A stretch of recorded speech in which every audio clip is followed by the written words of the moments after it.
आइए थोड़ा सा रावण के ऊपर चिंतन, ज्यादा नहीं, 1-2 मिनट करेंगे। ये जो रावण था, ध्यान रखना, जन्मना जायते शूद्रः संस्कारात् द्विज उच्यते, ये बात चतुर्वेदी जी ने कही, मनुस्मृति का। कोई भी बालक जन्मजात बुरा नहीं होता है, ध्यान रखना। रावण, कुंभकर्ण, मेघनाथ, कंस जैसे भी दैत्य को संगति से बिगड़े, बचपन से इनके संस्कार ऐसे नहीं थे। विश्वश्रवा ऋषि ने बड़ी अगाध तपस्या की थी और उसके परिणाम स्वरूप उनको दशग्रीव बेटे के रूप में मिलता है। 10 मुख हैं जिसके रावण को प्राप्त करके विश्वश्रवा ऋषि बड़े प्रसन्न हुए थे और इन्होंने देखा कि इसको 10 मुख हैं और इतना तीव्र अध्ययन करने वाला रावण था कि यज्ञोपवीत संस्कार 5 वर्ष की अवस्था में कराया और उस बच्चे ने मात्र 4 वर्ष में 4 वेदों को उसने याद किया। रावण ने 4 वेदों को, और जिस समय रावण वेद पाठ करता था तो 10 दिशाओं की ओर मुख करके करता था, 10 दिशाओं को पवित्र पावन बना देता था, साधारण नहीं था। और इतना विद्वान, जो वेदों पर टीकाएं जिसने लिखी, रावण संहिता जिसने लिखी, विश्वश्रवा ऋषि बड़े प्रसन्न हुए, भगवान शंकर जी को धन्यवाद दिया कि प्रभु आपकी कृपा से ये बालक प्राप्त हुआ। सोचा मैं तीर्थ यात्रा कराऊं, बच्चे को घर में छोड़ जाए। आपको एक बात बता दें, विश्वश्रवा ऋषि की इतनी ख्याति है नहीं। कभी कभी सत्कर्म करने वाले लोग अपने जीवन में एक ऐसी भयानक गलती करते हैं जिसके कारण उनके सारे सत्कर्मों पर पानी फिर जाता है। विश्वश्रवा ऋषि ने एक गलती की थी, जो रावण के पिता है, कि निशाचरों ने, बाली के मारे जाने के बाद निशाचर वंश में कोई भी शक्तिशाली राक्षस नहीं रह गया था। निशाचरों ने बैठक की और बैठक करके ये कहा कि एक कोई वीर पुत्र पैदा किया जाए। तो उन्होंने कहा कि हम में और आप में इतनी शक्ति है नहीं कि हमारे वीर्य से ऐसा शक्तिशाली बेटा पैदा हो सके। ये ऋषिमुनि लोग बड़े तपस्वी और अद्भुत ब्रह्मचारी व्रती होते हैं। यदि दैत्य वंश की एक कन्या का विवाह किसी ऋषि के साथ में कर दिया जाए, उससे जो संतान पैदा होगी तो वो बहुत ही तेजस्विनी होगी। ये मीटिंग का पता इंद्र को लग गया था। बृहस्पति जी से कहा, बृहस्पति जी महाराज विश्वश्रवा ऋषि को घंटों बैठ करके समझाते रहे कि दैत्य कन्या के साथ में आप विवाह ना करें, लेकिन उन्होंने फिर भी दैत्यों की जो कन्या थी उस केकसी के साथ में उन्होंने विवाह किया। उसका बेटा रावण पैदा हुआ है। विश्वश्रवा ऋषि तीर्थ यात्रा के लिए चले गए और उसके बाद में इधर तत्काल माली आया और रावण को उठा के ले गया। अभी वो बच्चा ही था। कहा भी तीर्थ यात्रा करके 2-4 वर्ष में तो लौटेंगे। पुराने जमाने में तीर्थ यात्रा में बहुत टाइम लगेगा। तब तक वो लेकर के गया और उसकी कुसंगति, उसकी संगति बिगाड़ी। अपने बच्चों को कितने अच्छे स्कूल में पढ़ा लेना, लेकिन ध्यान रखना, अगर आपके बच्चों की कुसंगति हो गई, संगति अगर अच्छी नहीं मिली, तो वो बच्चे आपके नास्तिक हो जाएंगे। इसलिए नाते रिश्तेदारों के यहां भी बच्चे ज्यादा देर के लिए तभी भेजो अगर वो अच्छे संस्कारवान। अगर तुम्हारे नाते रिश्तेदार भी अच्छे संस्कारवान ना हो तो वहां भी अपने बच्चों को ज्यादा देर के लिए, ठीक है रिश्तेदारी है, जाओ ले आओ बच्चों को। एक कथा आपको सुनाते हैं, समय तो नहीं है लेकिन फिर भी आपके काम की बात है। एक बार रामलीला मंडली के मैनेजर को एक ऐसे नौजवान की आवश्यकता थी जो रावण का पाठ कर सके। अब रावण का पाठ भी करना कोई साधारण बात थोड़ी होती है। सुना दिया क्या यहाँ पर ये बात? धन्यवाद भाई। तो जो है तो अब रावण का पाठ करना भी आसान नहीं होता। एक और बात एक सुनाते हैं। एक रामलीला मंडली के मैनेजर को रावण की जरूरत थी, सो गए। चलते चलते उन्होंने एक दूध की दुकान पर एक हट्टा कट्टा मूछ वाला तंगड़ा आदमी देखा, दूध बेच रहा था। तो उन्होंने कहा यार ये तो बड़ा गजब का लग रहा है, अगर ये रावण बन जाए तो बड़ा अच्छा हो जाए। तो उससे जाकर के बोले भैया रावण बनो। अरे भैया हम बिना पढ़े लिखे हैं, हम तो दूध बेचते हैं, हमें कुछ नहीं। अरे बोले ज्यादा थोड़ी कुछ करना है, एक लाइन बोलनी है, धमक करके बोल देना। बोले क्या बोलना है? कहा जब हनुमान जी महाराज आए और पूछे बता तू कौन है, उसी समय तलवार खींच कर कहना हम लंकेश, बस इतनी है। बोले अरे तब तो 2 महीना पड़े रट ही लेंगे। अब रटना शुरू किया। कोई दूध पूछना भैया दूध है, बोले हम लंकेश। दूध क्या भाव है, बोले हम लंकेश। भैया 5 किलो मिलेगा, बोले हम लंकेश। 2 महीने तक हम लंकेश हम लंकेश हम लंकेश करते रहे। और जिस दिन दशहरा का टाइम आया, रावण बने, चेहरा पहनाया गया, और वो हनुमान जी तो पुराने थे, और जो हनुमान बनने वाला था लंगोटी लगा के और मुदगर लेकर के जो ही आया और रावण से पूछा बता तू कौन है, तो भाई साहब की तलवार नीचे करके हुजूर हम धन्नु हलवाई।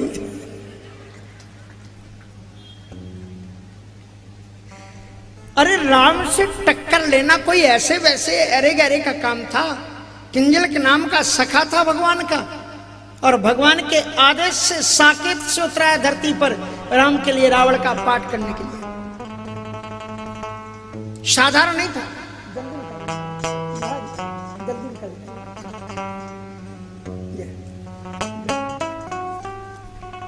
तो ऐसे प्रकार से तो हम उसमें रावण का पाठ, तो एक रामलीला मंडली के मैनेजर को आवश्यकता थी कोई रावण का पाठ कर सके और वो राम का पाठ कर सके। और वो खोजते खोजते गए। एक बड़ा प्यारा बच्चा था 15-16 वर्ष का, और बड़ा सुमनोहर गात सुमधुर कंठ रामायण का पाठ कर रहा था। उस बच्चे से पूछा कि भैया तुम राम बनोगे? कहा बन जाएंगे। और रामायण का पाठ करने वाला बड़ा सुंदर बालक था। राम जब बना, इतना सुंदर पाठ किया कि लोगों का मन किया कि इसके चरणों को छू करके अपने जीवन को धन्य कर ले। लोगों को उस बच्चे के रूप में साक्षात राम दिखलाई पड़े। लेकिन 20 वर्ष बाद उसी रामलीला मंडली के मैनेजर को एक ऐसे नौजवान की आवश्यकता थी जो रावण का पाठ कर सके, जिसकी आंखें लाल हो, डोरे कसे हुए हो, भुजदंड बाहुबल जैसे दिखलाई पड़ते। और वो गए एक मदिरालय की दुकान पर जहां शराब बिकती थी। एक को देखा, गाली बक रहा था, आंखें लाल थी, रोंगटे खड़े हुए कर देने वाली आवाज थी। कहा बाप रे बाप, अगर ये रावण बन जाए तो बड़ा गजब का रावण बनेगा। उससे कहा हम 2 बोतल की व्यवस्था कर देंगे, चलो हमारे साथ रावण बन जाओ। आ गया और रावण बने। इतना गजब का उसने पाठ रावण का किया कि लोगों को लगा कि शायद त्रेता का रावण उतर आया है धरती पर। अद्भुत पाठ किया। रामलीला मंडली के मैनेजर बड़े खुश हुए। आ जाओ भैया। बड़े खुश हुए, और खुश होने के बाद में उन्होंने कहा कि आपने इतना सुंदर रावण का पाठ किया, हमारा मन कर रहा है कि हमारी समिति आपका स्वागत करना चाहती है। और स्वागत करने के लिए जब कहा तो उस बच्चे ने कहा कि सर क्षमा करें, हमारा एक बार स्वागत इस मंच पर हो चुका है। ध्यान से सुनना बात। उस बच्चे ने कहा कि सर क्षमा करें, हमारा एक बार स्वागत इस मंच पर हो गया है। तो उन्होंने कहा कब हो गया? कहा कि याद कीजिए 20 वर्ष पहले आपने जिस बच्चे को राम बनाया था, मैं ही वो बच्चा हूं और आज रावण बना। उस बच्चे के आंखों में आंसू थे कि मेरा ये दुर्भाग्य है कि 20 वर्ष पहले जिस बच्चे के अंदर में आपने आपकी इन्हीं नैनों नेत्रों ने राम को देखा था, कुसंगति और विसंगतियों के बीच में पड़ जाने के कारण आपने उसी में रावण को देखा। इसलिए बच्चों की संगति अच्छी रखो, कुसंगति में बच्चों को मत जाने दो। और सबसे ज्यादा कुसंगति अब बाहर भेजने की जरूरत नहीं कुसंगति के लिए, घर के अंदर ही वो जो डिब्बा है ना, वही में कुसंगति बैठी हुई है, कहीं जाने की जरूरत ही नहीं। ये जो अच्छे बच्चे जितने भी होते हैं, जितने भी अच्छे बच्चे हैं सत्संग में बैठे हुए हैं, चुने हुए बच्चे हैं यहाँ पर साधारण बच्चे नहीं हैं। जितने भी बच्चे सत्संग में बैठे हुए हैं ये अच्छे बच्चे हैं, इन बच्चों के लिए एक बार जी भर के ताली बजाओ। हाँ? तो जितने भी बैठे हुए बच्चे हैं, संकल्प कर लेना कि जो चीज तुम्हें देखने के लिए मना की जाती हो उसको आप अपने मोबाइल में मत देखना। अच्छी चीज कोई सीखने की है तो सीखो, नहीं तो अच्छी सीख, नहीं तो तुम संकल्प कर लो कि अपन जब तक पढ़ाई का लक्ष्य पूरा नहीं कर लेते तब तक हम ये मोबाइल, नहीं तो मम्मी जी से, मम्मी थोड़ा हमें गेम खेलना है, बाबूजी हमें गेम खेलना है, और गेम के कारण किसी काम के नहीं रह जाओगे एक दिन। इसलिए वो गुड़िया हंस रही है, लगता है खेलती है ना। खड़ी हो जाओ, वहीं पर खड़ी हो जाओ, सब लोग देख लेंगे। हाँ छोटी सी बच्ची है वो, ये उसने बताया था कि हाँ गेम खेलते हैं। तो आज से गेम खेलोगी? हाँ, तो छोटे छोटे बच्चों को माताजी या पिताजी के फोन को लेकर के गेम में अपने जीवन को नष्ट करना अच्छी बात नहीं है। अच्छी चीजों को सीखो। तो कहने का मतलब यह है कि कुसंगति, उस कुसंगति से राम बनने वाला रावण के पात्र में परिवर्तित हो गया। ये रावण भी अच्छा था। विश्वामित्र ऋषि बाहर गए, माली ले गया और उसने बिगाड़ करके उसे दैत्य बना दिया। विश्वामित्र ऋषि जब तीर्थ यात्रा करके वापस लौटे तो उन्होंने आते से ही सोचा कि मेरा बेटा सामने मिलेगा वेद पाठ करता हुआ, लेकिन उन्हें घर के अंदर वेद पाठ सुनाई नहीं पड़ा। तो उन्होंने पूछा कि मेरा बेटा कहां गया? बोले महाराज आप इधर गए, उसी समय उसका मामा आया माली और उसे लेकर के यहां से चला गया। विश्वामित्र ऋषि को बहुत बुरा लगा। वे तत्काल अपनी ससुराल पहुंचे, वहां भी बच्चा नहीं मिला। पूछा रावण कहाँ है इस समय? कहा कि महाराज वो तो दो ही जगह उसकी होती है, या तो जुआ का अड्डा होता है या मदिरालय होता है।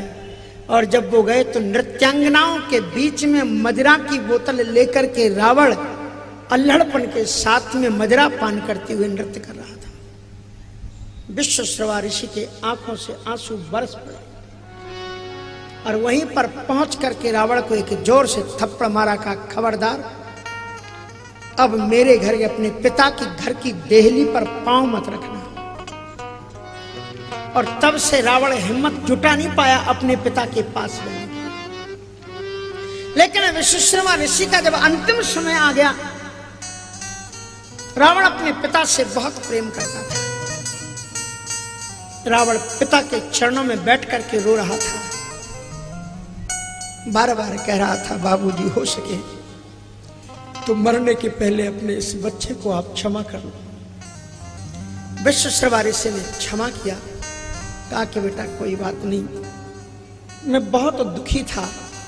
कश्यप ऋषि ने मुझे बताया कि तुम्हारा उद्धार करने के लिए साक्षात भगवान आएंगे, तुम्हारा उद्धार भगवान नारायण के द्वारा होगा।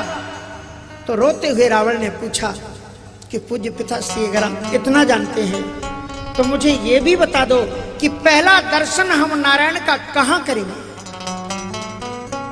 तो कहा जब जनक की बेटी जानकी के लिए धनुष यज्ञ हो वहां पहुंच जाना। इतनी अच्छी अच्छी पुस्तकें हैं, हम लोग पढ़ते नहीं। राक्षस के बारे में, रावण के बारे में, शूर्पणखा के बारे में अगर आपको पढ़ना हो, एक पुस्तक का नाम बताएं। नाटक है, आचार्य चतुर्सेन शास्त्री जी का लिखा हुआ, पर साधारण हिंदी वाले समझ नहीं पाएंगे, थोड़ी अच्छी हिंदी होगी तो आप समझ पाएंगे। आचार्य चतुर्सेन शास्त्री का लिखा हुआ एक नाटक है, उपन्यास है, और उस उपन्यास का नाम है वयम रक्षामः। किसी भी रेलवे स्टेशन पर जहां पुस्तकें मिलती हैं, आप मांगोगे आपको मिल जाएगा। वहां रावण का वर्णन किया है कि रावण जब मिथिलापुरी में पहुंचता है तो विश्वामित्र जी के चरणों के अगल बगल में राम और लक्ष्मण के भी चरण चिन्ह मिलते हैं, लेकिन राम के चरणों में 24 चिन्ह हैं। ये चीजें आपको जल्दी कोई बताएगा नहीं, सुन लो आप। 24 चरण चिन्ह है। चरण चिन्ह रघुवीर के संतन सदा सहायका, भक्तमाल में वर्णन है। ये पद उसी से बोला है। इसलिए उनमें श्रीमद् भागवत में 4 चरण चिन्हों का दर्शन कराया गया। इसलिए कहने का मतलब यह है कि रावण ने उन चिन्हों को देख करके पहचाना, यही मेरे भगवान के चरण चिन्ह हैं। और फिर रावण अपने मस्तक को राम जी के जहां चरण बने हुए थे धूल में, वहां पर मस्तक रखता है, प्रणाम करता है राम के चरण। रावण ने कभी सीता जी को भी प्रणाम किया? बोलो जी, कोई बताओ। वाह, आ जाओ ऊपर आ जाओ। तो रावण ने सीता जी को भी प्रणाम किया है, और किसी दूसरे रामायण की बात नहीं है, रामचरितमानस की बात है। तो कोई दूसरे ग्रंथ की बात नहीं, दूसरे रामायण की बात नहीं है। रावण ये सोचता है कि मैं अपनी माँ को किस तरह से उठाने जा रहा हूँ, कितना घृणित कर्म कर रहा हूँ। अंतर मन में रोता है, फिर भी कहता है राम आपने जो पाठ दिया है वो तो करना पड़ेगा मुझे। मनमहु चरण बंद सुख मन, कि मैं राम की लीला में सहायक बन रहा हूँ, ऐसा सोच करके मनमहु चरण बंद, मन ही मन सीता जी के चरणों की वंदना करता है। एक दृश्य अभी जो कोरोना काल में रामायण सीरियल फिर दिखाया गया, और इस बार बड़ी अच्छी बात ये रही कि रामायण में जो पात्र बने हुए थे और जो जीवित थे, उन लोगों ने उस रामायण को देखा। एक यूट्यूब में दृश्य पड़ा हुआ है, मैंने वो दृश्य देखा कि जो रावण बना था वो सीताहरण को देख रहा है। अरविंद त्रिवेदी, अद्भुत दृश्य लगा। देखा है क्या? बुजुर्ग हो गए थे, पास में बैठे हैं, टीवी लगा है और लोग बैठे हुए, परिवार के लोग देख रहे हैं, और जब सीता जी चीत्कार करती है तो वो हिल गया। अरविंद त्रिवेदी जो बने हुए बैठे हुए थे हिल गए, और उसके बाद में हाथ जोड़ लिए, हम तो आपकी भक्त हैं, और ये क्या करना पड़ा आपके साथ। इसलिए एक वृंदावन में एक बड़ी अच्छी चीज दिखाते हैं कि रामलीला जो होती है ना, हम छोटे से देख रहे हैं, वृंदावन वाले जब करते हैं, यहाँ वाले करते कि नहीं करते मुझे मालूम नहीं, पर मैंने सब जगह ऐसा होता था। पुराने जमाने में जब भी कोई नाटक नौटंकी कुछ भी होता था, सबसे पहला दृश्य क्या होता था मालूम?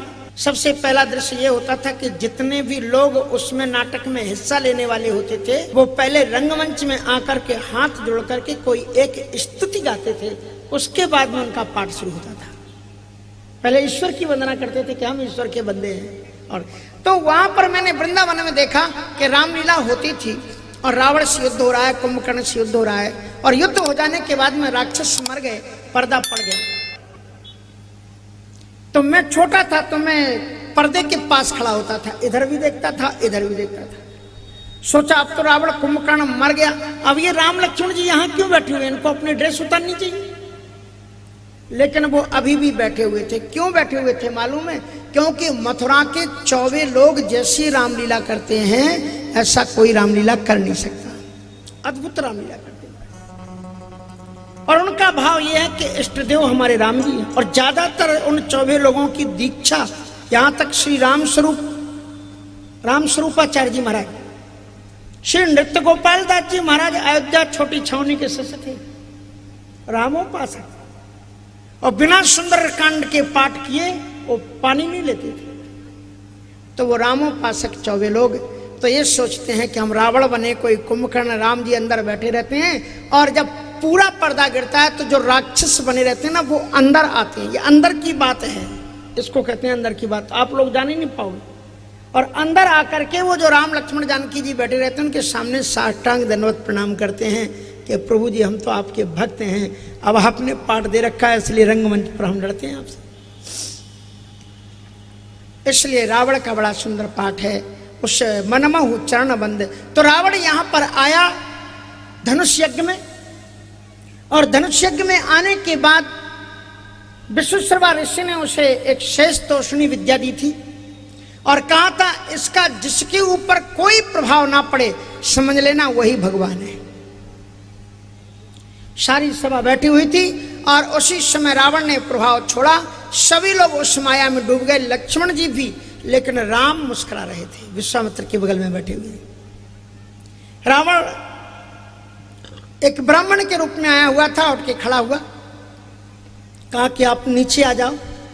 राम जी विश्वामित्र जी के पास ऊपर बैठे हुए थे, आप नीचे आ जाओ, हम आपसे ही 2 बातें करने आए, हम धनुष तोड़ने नहीं आए। तो राम जी नीचे आ गए, कहा कहिए क्या कहने आए। कहा कि राघव हम ज्योतिष के सबसे बड़े विद्वान इस धरती पर हैं, मुझसे बड़ा कोई ज्योतिष नहीं है। इसलिए मैं चाहता हूं कि अपनी ज्योतिष विद्या को आपको ज्योतिष देख करके सार्थक कर ले। तो बोले क्या करोगे? बोले हम आपका भाग्य बताने आए।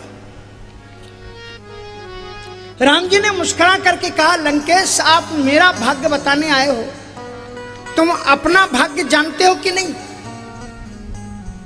कहा सरकार आपने कहा है तो अपना भी भाग्य बता देंगे, पहले मैं आपका भाग्य बता दूं। मुझे जन्म कुंडली या हस्तरेखा देखने की जरूरत नहीं, हम भ्रकुट के ऊपर भाग्य को पढ़ लेते हैं। तो रावण ने भाग्य बताया। क्या कहा? दाई आंखें परे राम सुनो, दाई आंखें पर राम सुनो, तुम तीनों को वनवास लिखा। दाई आंखें परे राम सुनो, तुम तीनों को वनवास लिखा। दाई आंखें पर राम सुनो, तीनों को वनवास लिखा। दाई आंखें परे राम सुनो, तुम तीनों को वनवास लिखा। हे रघुनंदन, आपकी दाई भ्रकुट के ऊपर की रेखा में सुख नहीं लिखा है, तुम तीनों को वनवास लिखा है। राज्य महलों के सुख आपको नहीं मिलेंगे, आप तीनों को वनवास जाना पड़ेगा। तो राम जी ने पूछा और तुम्हारी भ्रकुटी पर क्या लिखा है? तो रावण ने बताया कि मेरी बाईं आंख पर क्या लिखा है? बाईं आंख पर रघुनंदन, बाई आंखें परे राम सुनो, बाईं आंखें पर रघुनंदन। सारी पुकारा याद लिखा। बाई आंखें परे रघुनंदन, सारी लंका का नाथ लिखा। मेरी बाईं भ्रकुट के अंतरतल में मेरे कारण संपूर्ण लंका का विनाश लिखा हुआ है। तो श्री राम ने पूछा कि फिर आप यहाँ क्यों पधारे? तो रावण ने अपने आंखों में आंसू भर करके कहा कि प्रभु मैं आपका भक्त हूं और बहुत दिनों तक आपका वियोग झेल नहीं पाऊंगा। ये खलनायक का पाठ करते करते मेरा जी भर गया है, जीने का मन नहीं करता। फिर काम आपको निमंत्रण देने आए हैं कि सरकार ज्यादा देरी मत करो, जल्दी मेरी लंका में आ जाओ। इस विवाह के सीधे गढ़ लंके चले आना। इस विवाह के बाद सीधे गढ़ लंक चले आना। इस विवाह के सीधे गढ़ लंके चले आना। विवाह के ठीक बाद सीधे गढ़ लंक चले आना। रावण की मोक्ष रावण की मोक्ष मिटारी इस सीता को साथ लिए आना। रावण की मोक्ष मिटारी इस सीता को साथ लिए आना।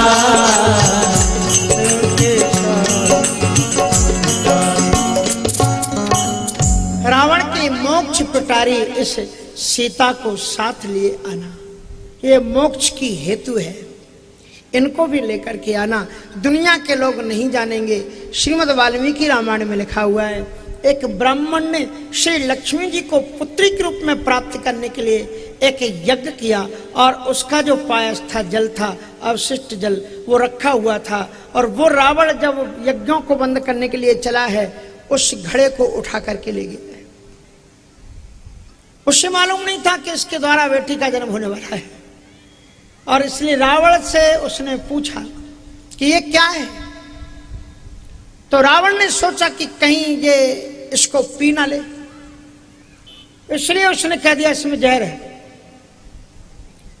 और रावण ने जब विद्यावती के साथ में संघर्ष करने की कोशिश की तो मंदोदरी को बहुत बुरा लगा। उसने कहा ऐसे पति के साथ में जीने से अच्छा मैं मर जाऊं। सोचा मैं जहर पी लूं, थी तो अमर कन्या, लेकिन वही घड़ा उसने कहा था जहर है, इसमें उठा करके पी गई। उससे उसके गर्भ के अंदर में जो बेटी पैदा हुई वो सीता हुई। उसी रावण ने जाकर के गर्जना करने की गिराया और वहां पर गाड़ा हुआ है। इसलिए रावण के जी की तमन्ना है कि मरने के पहले एक बार मैं अपनी बेटी को लंका तक दिखा दूं, पहुंचा दूं। इस विवाह के शीघ्र बाद सीधे गढ़लंक चले आना, रावण की मोक्ष पिटारी इस सीता को साथ लिए।